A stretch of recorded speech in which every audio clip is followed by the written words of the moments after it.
Welcome to the Genius Factory. Enjoy the video. In this video, I will explain how to make chocolate praline. First, let's gather our essential ingredients. You'll need about 200 grams of your favorite nuts, like almonds or hazelnuts, 100 grams of granulated sugar, and 50 milliliters of water. Roasting your nuts beforehand for about 10 minutes at 175 degrees Celsius really deepens their flavor. Also, make sure you have a clean, non-stick surface ready for cooling the hot praline. Now, let's create that delicious praline.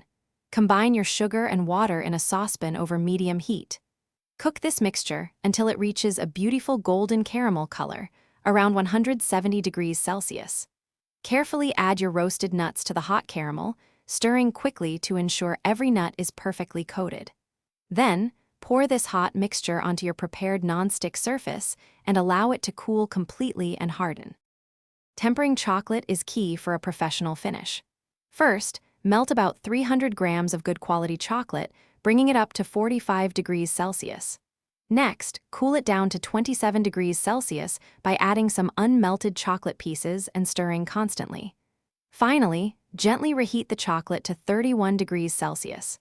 This process ensures your chocolate will be shiny, snap crisply, and won't bloom. Once your praline is completely cool and hard, break it into pieces and blend it in a food processor until it forms a smooth, luscious paste. Now, gently fold this praline paste into your perfectly tempered chocolate.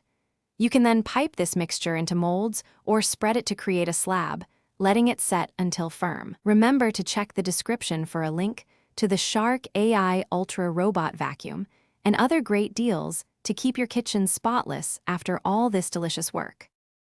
Thanks for watching. If you found this helpful, don't forget to like and subscribe.